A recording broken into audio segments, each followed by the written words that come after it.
Vanishing folklore and beliefs. The Greedy Old Man. Public domain reading, circa 1918.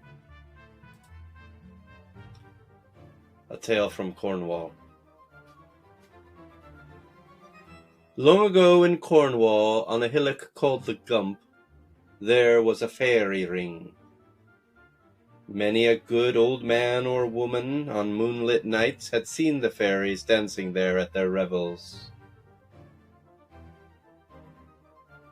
They had often been rewarded with gifts, small but rich. Now there was one greedy old man who, having heard his neighbors tell of the fairy gold at the revels, decided to steal some of the treasure. So on a moonlit night when all was quiet, he stole softly up to the Gump. As he drew near, he heard delightful music, which seemed to come from inside the hillock. The notes were now slow and solemn, and now quick and gay, so that the old man had to weep and laugh in one breath. Then, before he knew it, he began to dance to the fairy measure. He was forced by some unseen power to whirl round and round. But in spite of this, he kept his wits about him and watched to see what would happen. Suddenly there was a crashing sound, and a door in the hillock opened.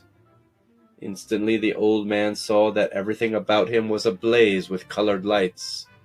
Each blade of grass was hung with tiny bright lamps, and every tree and bush was illuminated with stars.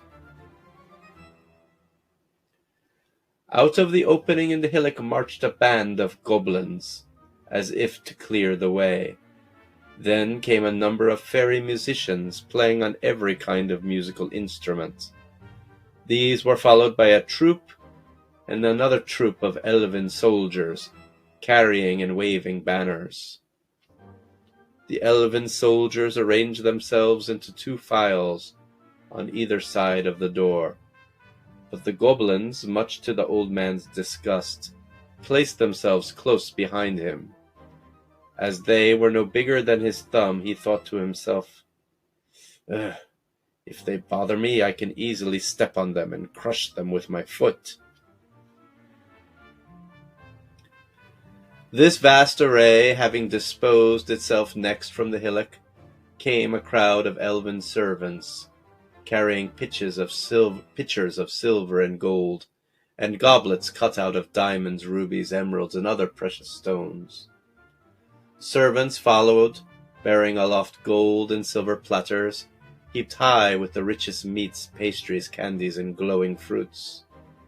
A number of elven boys, clad in crimson, then set out small tables made of ivory, curiously carved, and the servants arranged the feast with order.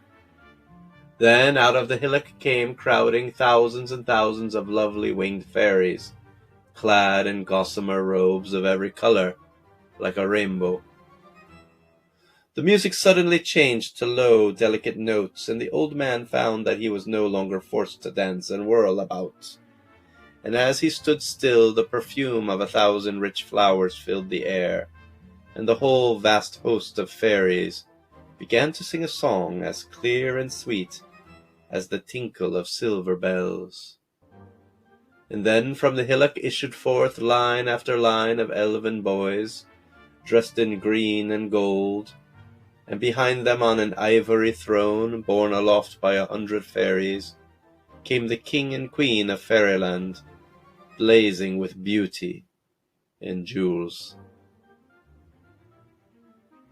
The throne was placed upon the hillock, which immediately bloomed with lilies and roses. Before the king and queen was set the most beautiful of all the little tables, laden with gold and silver dishes and precious goblets. The fairies took their place at the other tables and began to feast with a will. Now, thought the old man, my time is come.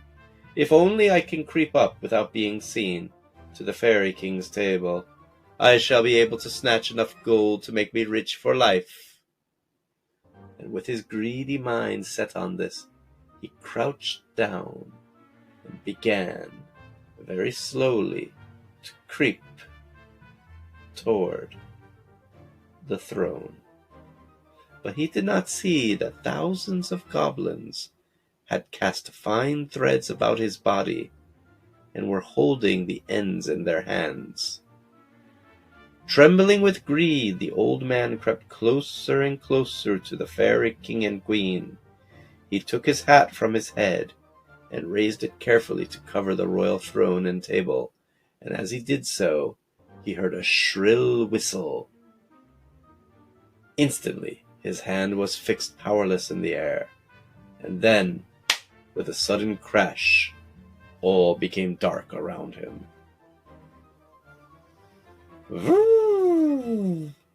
Whir, whir, whir, and he heard as if a flight of bees were brushing past his ears, and suddenly his body from head to foot was stabbed with pins and pinched with tweezers, and then he was thrown violently upon his back with his arms outstretched, and his arms and legs were fastened to the ground with magic chains.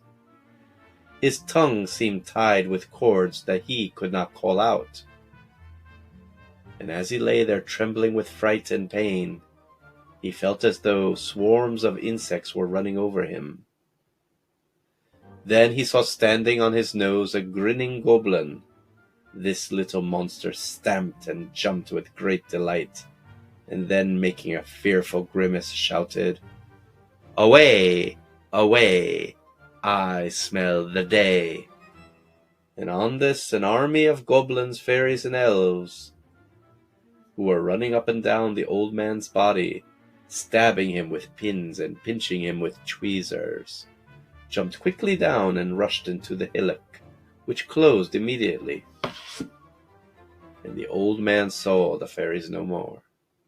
At length the sun rose, and he found that he was tied to the ground with a myriad of gossamer webs, which were covered with dewdrops that glistened like diamonds in the sunlight. He shook himself free and got up. Wet, cold, ashamed, and pinched black and blue, he returned to his own, and you may be sure that he never again tried to steal the fairy gold.